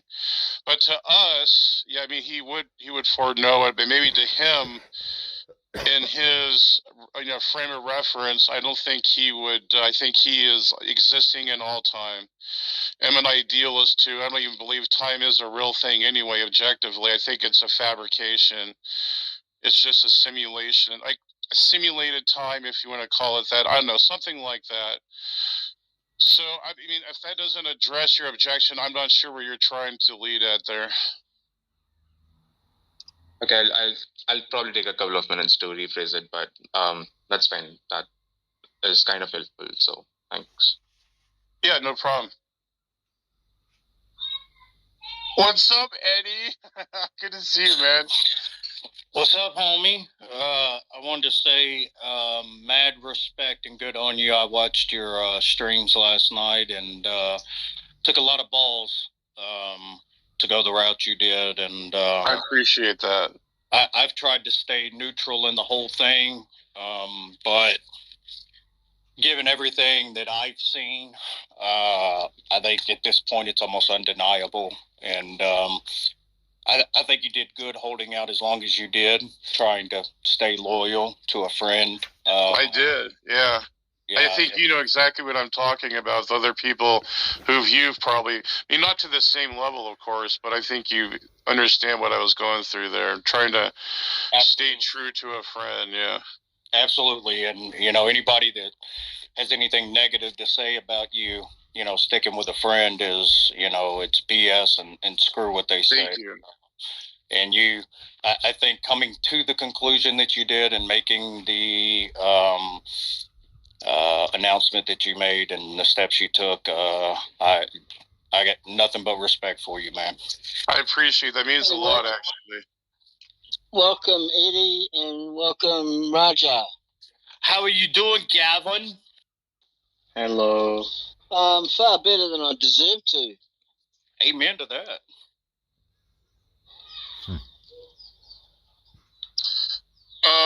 Raja, do you want to say anything? Because I don't know if you're waiting to say something or. Oh yeah. I was kind of wondering. I don't know who said this. I was away from my phone, but who was saying, talking about the omniscience of God, and how that may be in conflict with his, with his alleged benevolence, and also about the comment about space and time being a simulation. Yeah, I was just wondering whoever made the time and space comments, and I heard some parts of your argument. It sounded like it was from like Leibniz, like whereas they're simulated because Leibniz believes that Leibniz. There's different ways of saying his name. I'm just messing with you, man. Yeah, God. Sorry, I'm a smart ass, man. I was just messing with you. All good. Eddie's being ornery. Eddie's being ornery. Got it. I hate grammar Nazis, so sometimes I gotta act like one because it's something I don't care for. Got it. Well, what do you call it? That sounded like somewhat like his argument, although there was like, I don't know, just like I guess the time and space part, and then maybe the possible worlds. Like I was wondering, do you think there are? Sorry. Oh wait, never mind. But yeah, I was just wondering about the time and space comment. Like, is that? Well, physicists claim that space and time is not fundamental to the universe. This is what they believe. Really, which physicists? Because I feel like it's considered that they are real things, but I feel like philosophers would disagree. Like wait. Just wait. Well, I think we got. Yes. I think we got to be careful, real quick, Gavin. I'll let you finish. I think we got to be careful when we talk about space-time as a fourth dimension, and physics models and things like that. Given the way that special relativity and general relativity works, it seems to be as fundamental as the four fundamental forces. But in philosophy, I would agree with you, Gavin, that it's not a fundamental part of reality or space itself. So, within the top 50 physicists on this planet, all of these people posit that space and time is not fundamental to the universe. Juan Maldacena, Max Tegmark, John Ellis, Sean Carroll, Brian Greene, Sabine Hossenfelder, Brian Cox, Francois Engelwert, Jocelyn Bell Burnell, Rona Weiss, Peter Ware Higgs, Peter Ware Higgs, I think it is, W-A-R-E, Mikhail Schiffman, Frank Wilczek, Edward Witten. You probably heard of this guy. I'm probably going to butcher his name, but it's something like Harald de Hooft. He's a Dutch physicist. Harald de Hooft. Carlo Rovelli, Lisa Randall, Kip S. Thorne, Lee Smolin, Roger Penrose, Nobel Prize winner, Stephen Weinberg, Massimiliano Proietti, I think, Alessandro Fedrizzi, Leonard Susskind, he's well known, physicist, Donald Hoffman, Fotoni, this is a lady's name, it's really hard to say, Fotoni, Marco Polo, and Nima Akani Hamad. So these were just physicists I just plucked out of the top 50 prominent physicists in the world today. Okay, so when they say it's what do you call it? Not fundamental. What exactly do they mean by that? And like, is this all of them who have the same claim, or is it just like people with different theories or different hypotheses? This is not a hypothesis. This is well accepted across. This is universally accepted amongst all physicists today. Space and time is I not don't think there's fundamental. such a thing, though. I don't think there's such a thing as something being universally accepted amongst scientists of a given group. But regardless, I understand you're saying this. The consensus is that this is true. That space-time is, if it's not fundamental, then what are they claiming it is? Sorry, say again. When they say that space-time is not fundamental, like, what do they like exactly mean by that?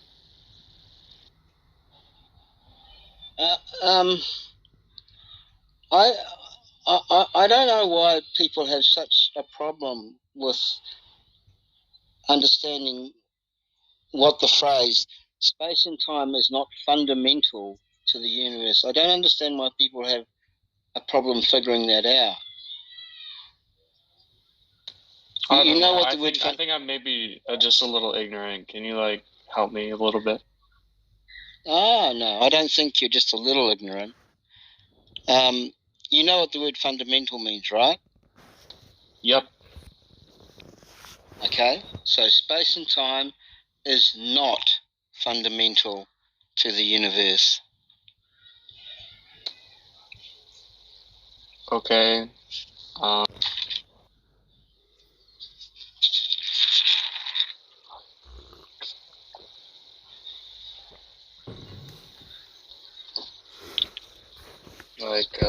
So what are they saying it is then?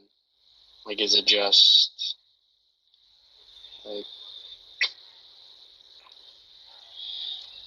Well, science has gone beyond the classical mechanical view of the universe and integrated idealism.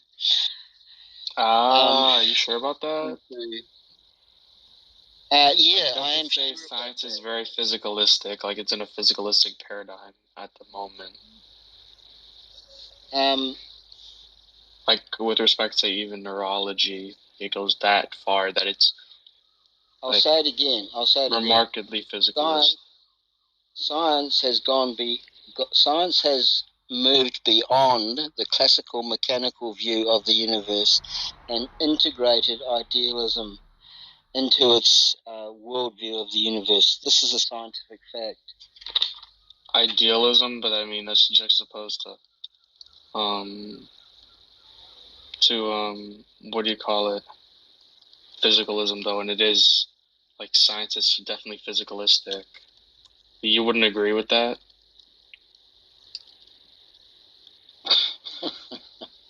No, I think what he's saying is they've gone outside the realm of physicalism. I wouldn't say the mainstream scientific mind. Well, hold on, wait a minute. Yeah, well, actually, they have, because anytime you start talking about anything prior to temporality, I mean, prior is a temporal term itself. You're in metaphysics. You're no longer in physics.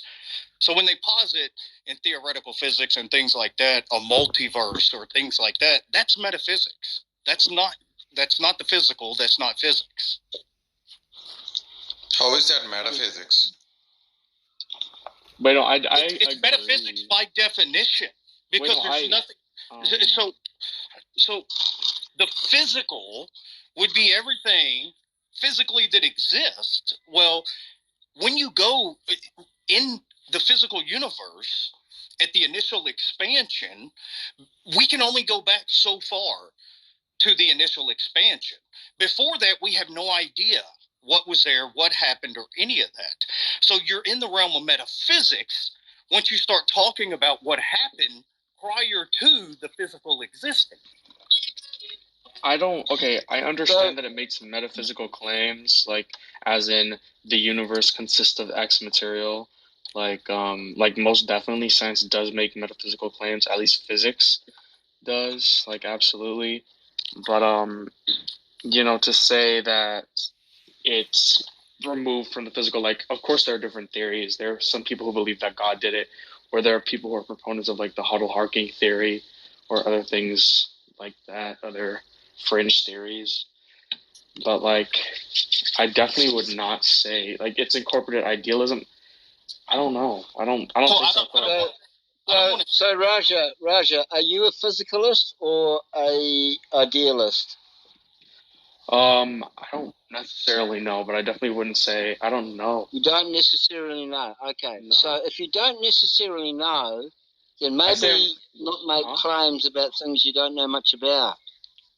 I don't know what my position is, but right. I'm not. Okay, so then if you don't know what your position is, don't say things like, well, that doesn't necessarily mean that science is leaning towards idealism. The fact is this: science has gone beyond the classical mechanical view of the universe, and they integrate idealism into their worldview of the universe. This is a scientific fact. Okay. Just because I may or may not be a physicalist doesn't mean I can't comment on the state of science. That's like absurd. You can comment. You can comment. And I can describe it. But making claims without any explanatory power. I haven't made a claim. Like nostril hairs. Yes, you have. The claim I've made about is the you have said science. That doesn't necessarily mean that scientists are heading towards idealism. That's a claim. And I've given you reasons why. Oh yeah, yes, sure, yes, that's true. I thought you were talking about, in a sense about my position, but no. But yeah, for sure, like science definitely has not like changed itself that much to, now incorporate like philosophical ideas like idealism or even dualism. Like it's moved away from that. Philosophy, you could say science in older times was, but most definitely is much more physical. I actually don't think you know what you're talking about. I think it's the fact of the matter is that you need to read up and catch up with what's going on. Okay, can you tell me some recent progressions that have been made? You're so enlightened. Yep. Okay. Have you heard of Donald Hoffman? Donald Hoffman? Don't know. Yep. But all right. You must know of Leonard Zuskin. You must know of Leonard Zuskin, right? We can stick on Donald Hoffman for now. Like then we can move on to the other people. So no. yes, he's a philosopher. No, we can't. We can't because this is not Raja's room, and we're not going to spend 15, 20 minutes playing around. Okay. All right. So read or watch anything from Donald Hoffman, or read or watch anything from Leonard Zuskin. But we're talking about mainstream rather than fringe thinkers, are we not? You said science as a whole. I am talking about mainstream physics. It doesn't get much more mainstream than Leonard Zuskin. Mainstream, he's a psychologist. Donald Hoffman or Brian Greene. I understand that he's a psychiatrist. I'm sorry, psychologist. Fontani, Marco Polo. Who else? Sean Carroll, he's one of your guys. He's an atheist. Max Tegmark. So Roger Penrose. Why don't you just watch any of their stuff or read any of their stuff?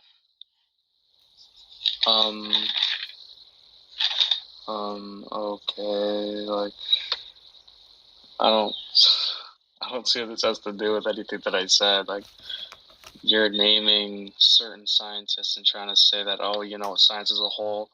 No, I can guarantee you that science move within a physicalistic paradigm. Like they say, whenever you look in a neurology textbook, it doesn't speak about substance dualism. It doesn't speak about what substances. The consensus is that it is made of physical particles. Like fundamentally, that neurons drive consciousness or the cause of consciousness. It most definitely does not talk about a soul or any immaterial things that cause consciousness. That's not what science does. Like mainstream science, at least there definitely are scientists who think that, but not science as a whole. I wouldn't say. How would you know? I mean, I can give you evidence. How would you know? I just said for an example, like. How would you know? About the textbook, because I've read psychology textbooks. Oh, I thought you said that you were quite ignorant before. Did you not say that?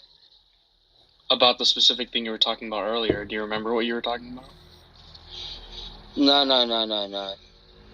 You said I never said I was ignorant in every respect. I said I was ignorant. You said you were quite ignorant to what I was saying, and I said I didn't believe you. What were you saying at the time, Gavin? Probably something over your head.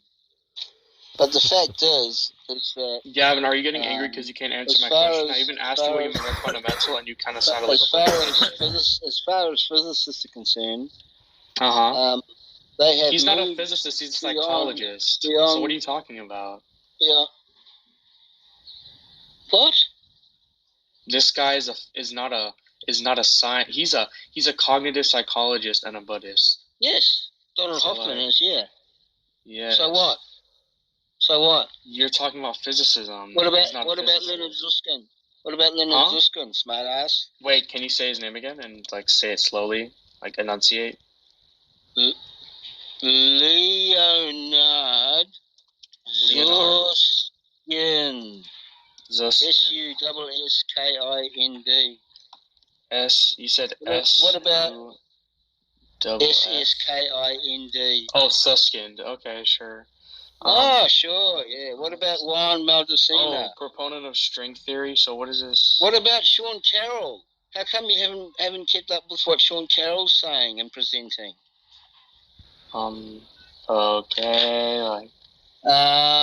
So what is it because you're stuck in the classical mechanical world? I'm not stuck in the classical mechanical world. I think you are. Yeah, I think you are. And you don't want to go anywhere near idealism because that could open up the door for God, could it not? Wait, I'm not.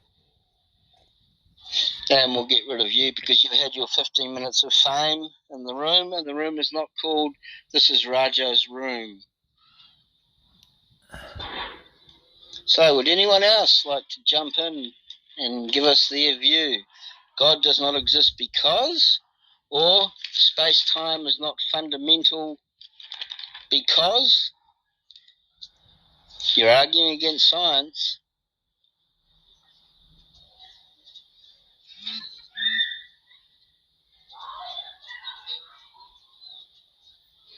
Shalom,